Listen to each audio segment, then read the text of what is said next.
Hey guys, Madison here, and today I am reacting to chapter 21 of The Mandalorian. We are officially past the midway point, or kind of at the midway point, whichever way you want to look at it. We have watched 4 episodes, we have 4 episodes to go. I'm excited to see where this season is going. I still can't figure it out, but I am along for the ride. I wanted to thank everyone for being so civil in the comments section because comment sections can be so just ugly and a nest of gundarks, as someone called it last week. And I have to hand it to you guys. My viewers, for the most part, there's always exceptions, but for the most part are always so civil and just thoughtful and insightful in their comments, and I really appreciate that. There are 3 comments that I want to read really quick before I get to this week's reaction, because we have a lot of people with different thoughts, different opinions about this season. Some people are loving it, some people not so much, and that's okay. We can all talk about that without letting it descend into just name calling, right? We can have civil debate. No aggressive negotiations here.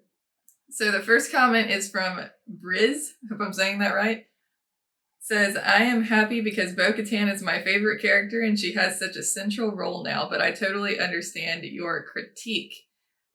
Bo-Katan is definitely the most interesting character in this season so far. She's got the most meat going on with her story, and I'm very excited to see where that goes. I'm a fan of redemption arcs, and she is a character who started off very villainous, and she has certainly made a turnaround, it seems. So I'm really excited to see where they go with her character.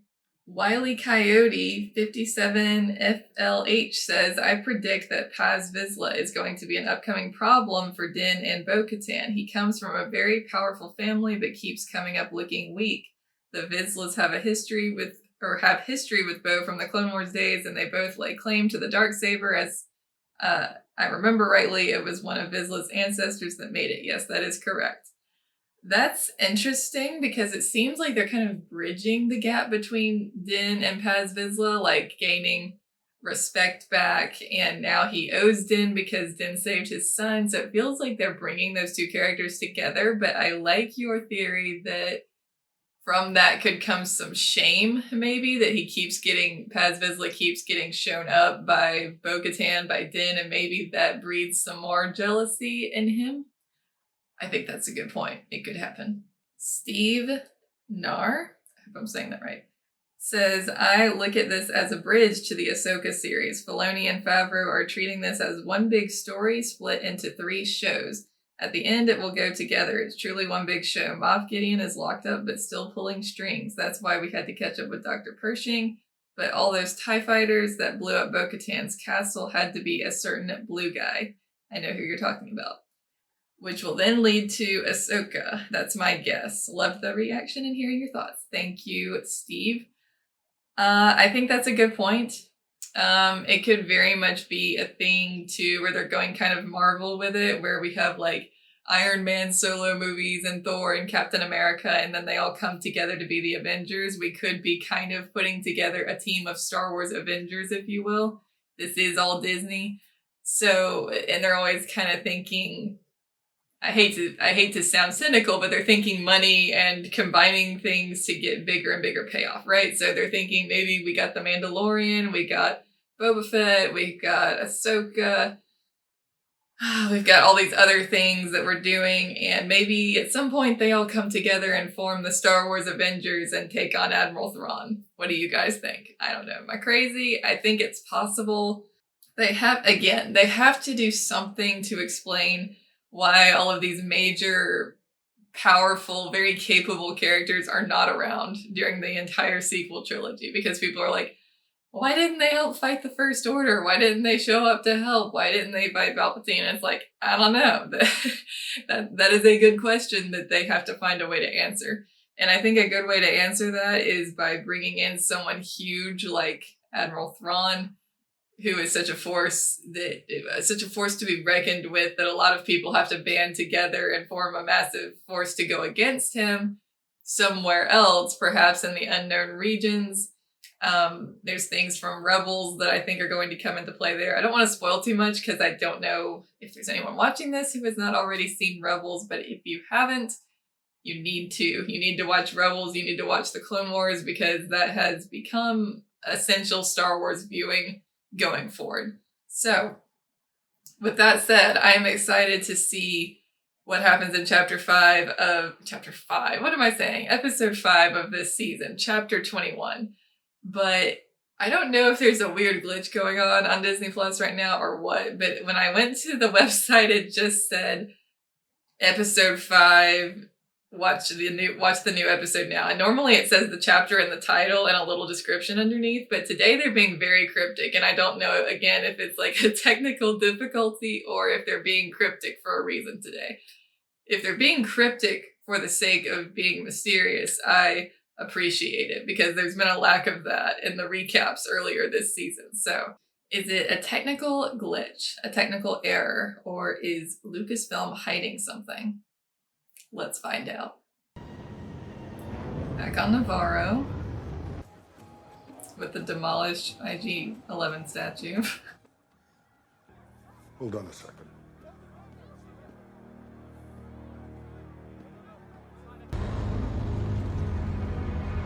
Oh my. There's a pirate corsair violating the airspace of the population zone. If we buy them off, that'll set a bad precedent. Ah, yes. Well, you're being hailed, sir. Call the Mandalorians.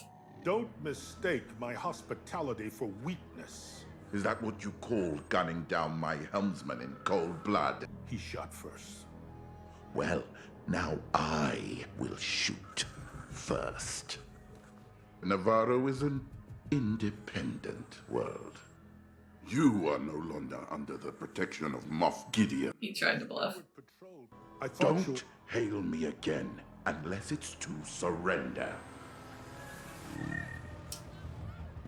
Called in, he's got an entire crew.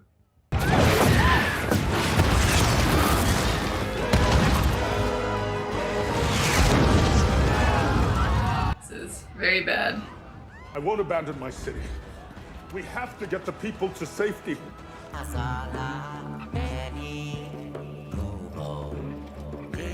I love weird Star Wars cantina music, it's my jam.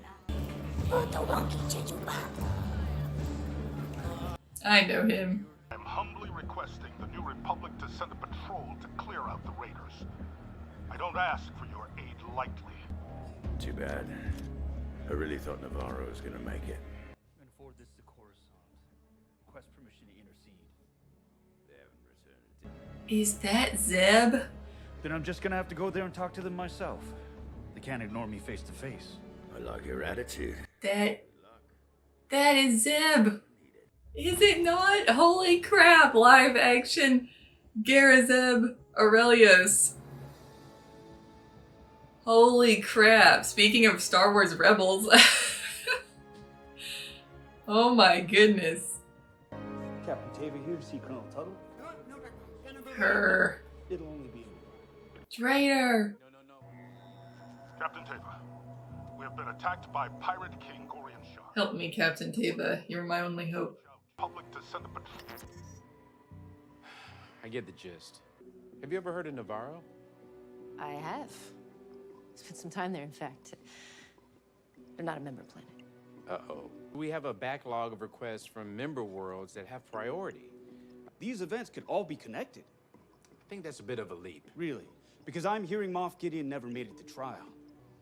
Perhaps the leaders of Navarro need to understand why becoming a Republic signatory is valuable. Sounds like a rather imperial way of thinking. Captain, you're out of line. Is he? All these events, it's not a coincidence. And by the time it becomes big enough for you to act, it'll be too late. Ain't that the truth? Government inefficiency. What can you do? How can you be so I have sent a message to the New Republic. Help is on the way. I hope it is. Captain Tava needs to go get Din and his crew. Maybe him and Grief will come up with that idea. There you are. Oh, that's what he's doing. Yes, okay. Okay, we're making progress. Mandos versus pirates. I am on board for this. Hoist the colors. The Mando colors, not the pirate colors. Clear out, Blue Boy. The New Republic isn't welcome here. Fear. How did you manage to find us? Fortunately, someone I served with in the rebellion is amongst your ranks. Mm. Thanks, R5. Navarro is under siege by pirates. He's asking for help. The New Republic has to know that the Empire is growing again. And you think the Pirate King has something to do with it? Look, it's not your fight. I just came to tell you your friend is in danger, and I thought you should know. I know you'll relocate anyway, but you have my word. I will not reveal your location. He's right. I gotta help the guy. You can't do it alone. I stand before you to petition an intervention. To help rescue Navarro before it's too late. Perhaps it is time for us to live in the light once again. On a planet where we are welcome, and our children can feel what it is to play in the sunlight. Does anyone else wish to speak? I do. Oh boy. I fought against Grief Karga and his hunters, and now we are asked to sacrifice yet again. The question we should be asking ourselves is why? Because we are Mandalorians. He risked his life to save my son. And Bo-Katan Kryze did not give up on my child's life, even when the rest of us did. And I, for one, will take up arms to fight by their side. All right. This is the way. I thought he was about to go totally the other way, and then he was like, we gotta help him. He did a complete 180. This is gonna be fun.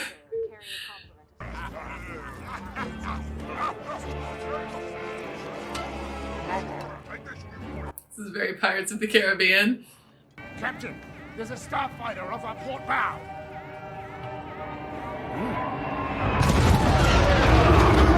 He's like, come and get me, Captain Seaweed. Be careful, my friend. They've got you outnumbered 10-1. I like those odds. Oh, this is sweet. First team away. Everybody come and look.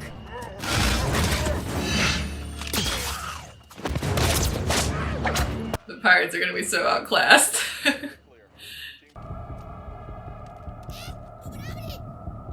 Possible ambush. Take cover. I love that. Behind us! Look out.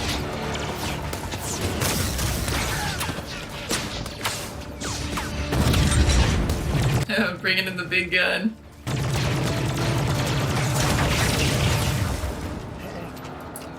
Look out. Got a Gatling gun here.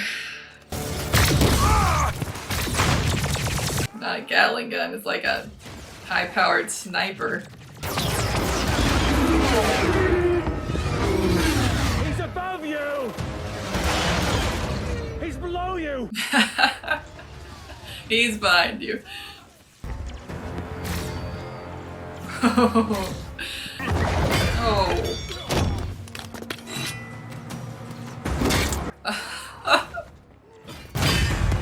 That was sick. It's been a pleasure serving you, Captain. But it's time to part ways. Typical pirate move. No. He's targeting the townspeople.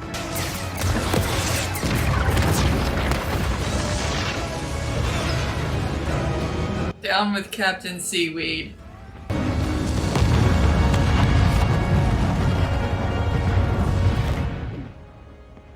I know that we have been on opposite sides in the past, but that is behind us. You may no longer have a home planet, but you do now have a home. Welcome. Remove your helmet. But do you respect my station? But Remove your helmet. is this a test?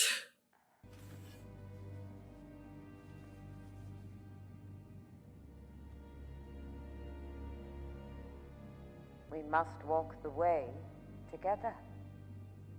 All Mandalorians. I was taught that the mythosaur existed only in legends. It is a sign that the next age is upon us. You have walked both worlds. You are the one who can unite us. Oh boy. The armor is throwing in her lot with Bo-Katan. I am surprised. I really am. So is she gonna get rid of the helmet rule? Bo-Katan Kryze is going off to bring other Mandalorians in exile to us so that we may join together once again. Bo-Katan walks both worlds. And she can bring all tribes together. It is time to retake Mandalore.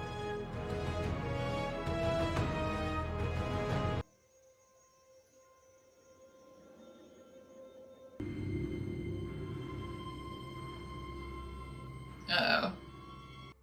It's an old Imperial shuttle. There's a record of a missing craft in the region. The details are classified.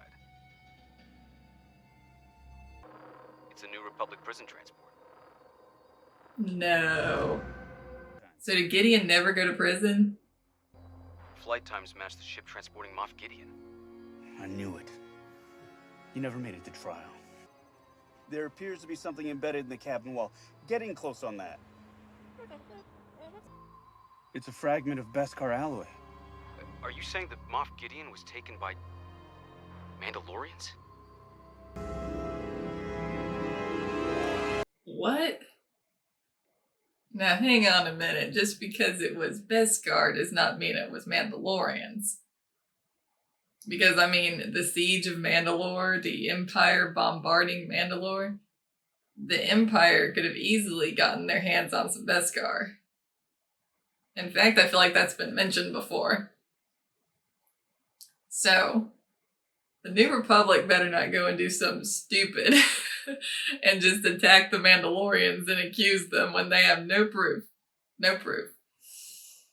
Okay, so that was a really strong episode. I really enjoyed that. I enjoyed the pirates versus the Mandalorians. I enjoyed seeing Din coming to help his old friend, Grief Karga. I just love Carl Weathers. So I love seeing them come back to Navarro, them helping Grief, and then in addition to that, winning their home back, basically, because they used to be on Navarro and then they were kind of chased out and a bunch of them butchered, and now they have returned and they are going to have a supposedly permanent home here. This is really exciting to see, and seeing them living above ground, out in the open, not in a secret covert underground, and they're bringing the tribes together. Bo-Katan is going out to bring the people together, and that is really exciting. It is really not what I expected. Like, going into season 2 and even season 3, I was expecting Din to be the one to kind of be the bridge between lots of different groups, because he's been so good at that in the past, like kind of bringing people together, being a negotiator, and a kind of a mediator. I think he's been good at that in the past, and so I always imagined Din going and bringing different groups of Mandalorians together, and I never assumed he would be Mandalore, like become Mandalore, although I thought it was possible because he is such a almost like isolated, and he's not, I don't know, he was a very isolated and lonely individual starting out, like the way he would go around and do bounties and stuff in season 1, but then he was really, I mean, he's really part of the covert now. So he has his unit. But something about him, I mean, he just screams cowboy riding off into the sunset, right? He doesn't seem like someone who maybe wants to be in charge. And I know that that's oftentimes the best person to choose, is the person who doesn't want the power and doesn't want to be in charge. But they really seem to be going hardcore in the Bo-Katan direction. So I don't know if it's going to start off that way and then maybe it changes, like they pick Bo-Katan, they get behind Bo-Katan, and then maybe she shows some corruption, or maybe a little too ambitious and power hungry and someone needs to take her place, or if they're just genuinely going to go that direction and it's Bo-Katan all the way. I don't know. There's a lot going on here, but it could be like with Paz Vizsla. Like, a lot of us keep suspecting and expecting the worst of him, and then he ends up helping and being very heroic and honorable. So maybe I'm making the same mistake with Bo-Katan by being suspicious of her and not trusting her, and maybe she is really trustworthy now and she is going to be honorable and just and all of that. I think it's because it's bred into us. It's inherent in us to expect conflict within story, and so I keep expecting conflict between the Mandalorians, because right now they seem to be setting up Moff Gideon again now to be our kind of overarching antagonist, maybe, and kind of the Empire as the looming threat. But I keep expecting there to be some conflict, and because that's natural, right? That's going to happen within a people group. There's going to be discourse and disagreement, and I don't feel like everyone's just going to get behind one person to be Mandalore. I feel like there's going to be different factions, like people getting behind different candidates. But maybe the fact that she, because of where she came from, her status as a princess, the fact that she has seen a mythosaur, like if the armorer starts spreading that around, they could say that's the sign, like she's meant to be Mandalore, and just accept it. But there is the problem of Din having the Darksaber, and he won the Darksaber, and Bo-Katan did not. So which one is more important, the Darksaber or the mythosaur? I don't know. I don't know if you need to do both or what, but I mean, Din would probably just hand the Darksaber over to her, honestly. I don't even think he'd want to fight her for it, but it has to be won in combat. That's part of the rules, so they might have to just fight each other just for ceremony. I don't know, but I really feel like in this episode we're finally getting somewhere. Some of the threads are finally starting, a lot of the threads are finally starting to come together. The pirates served a purpose. The Empire, the Imperial element is really coming in strong. We're seeing how that's at odds with the New Republic. And we're getting somewhere with the Mandalorian plotline. What are they doing this season? What is the goal? And the goal is to bring the Mandalorians together and find their new Mandalore. They're entering a new era and they have a new home. They're entering a new phase. It doesn't seem like they're getting rid of the helmet rule, at least not yet. But Bo-Katan is being given special leeway with that to bring in the other Mandalorians into the fold, maybe the groups who don't have the helmet rule, so that she can just walk among them like one of them. Very interesting stuff. And I keep thinking, people are about to say, of course, people who watch my show a lot, they're about to be like, of course, but I can't help but think of Boba Fett. He's another Mandalorian out there, and the difference is he is not with a Mandalorian group. He is alone. He's a lone wolf right now. He's doing his own thing on Tatooine. But, I mean, if you're wanting to bring all Mandalorians together, that's one that they know about and know where he is, very public figure. So, and one of the most skilled, so why would Bo-Katan not go and visit Boba Fett and say, hey, the Mandalorians are getting back together. We're getting the gang back together. What do you say? And I honestly don't know if he'll want any part of that. I hope he does, because I think that Boba Fett has a much greater potential than ruler of, like, Mos Eisley. Like, just kind of having his little mini empire thing on Tatooine. I just think that he has a much bigger potential, and I kind of hope they take him more in the, not exactly like the old EU, but just kind of taking him more in the Mandalorian direction instead of just bounty hunter kind of lone wolf thing. Although I get that, actually I think it really works. With the direction they've taken him, he really found a family and a unit, a group with the Tuskens. and they were all murdered, so they were taken from him, but he really fit in with that unit well and liked it. Liked having that family, I think, and that group, that clan. So he might actually really be open to the idea of joining the Mandalorians and becoming part of a family again. That just occurred to me, and it makes perfect sense, and that would be a perfect setup for the home run there, setting up that Boba Fett did in fact like having that family unit, having a clan instead of just being by himself. The fact that they took his character in that direction would set up him joining the Mandalorians perfectly, so that actually makes me think that's probably where they're going with this. Wow, yeah, Moff Gideon, so he never went to prison, and the New Republic's just pretending that he did, right? It's classified that he got away. Classic corrupt government move. So Moff Gideon is out there pulling strings, and he probably sent the TIE fighters to Bo-Katan's castle to blow it up. Could be wrong, but that's my theory. And he's out there, so it's going to be interesting to see if we see him again by the end of the season. It seems that we will.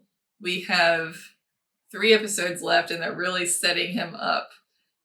So we might have a big Mandalorian versus Imperial remnants conflict as the finale of season 3, which then, I forgot which person said it in the comments, but who said this is setting up leading into the Ahsoka series with Thrawn.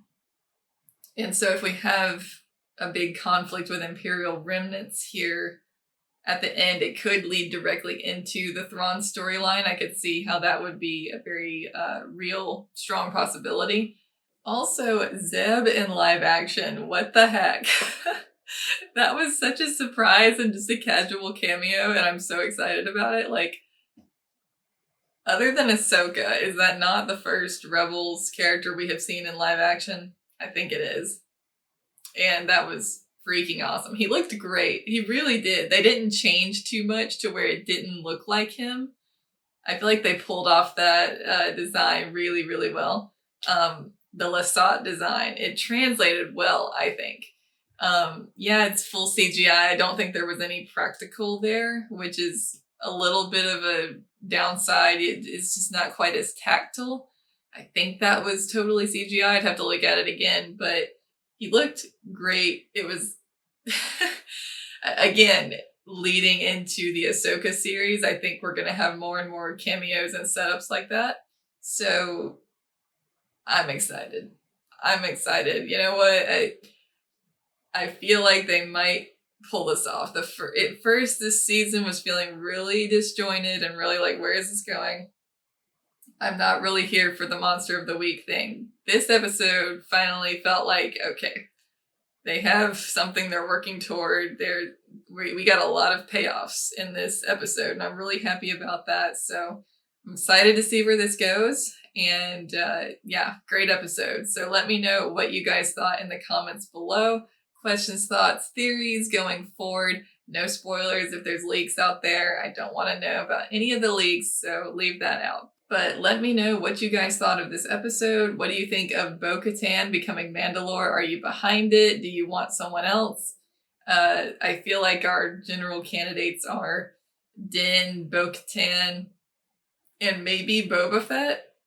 I feel like Boba Fett is totally capable of it, but I don't know if they're going to go that direction. They're going very hardcore Bo-Katan right now. Personally, I would love to throw my lot in with Boba Fett, but I'm biased. So we'll see what happens.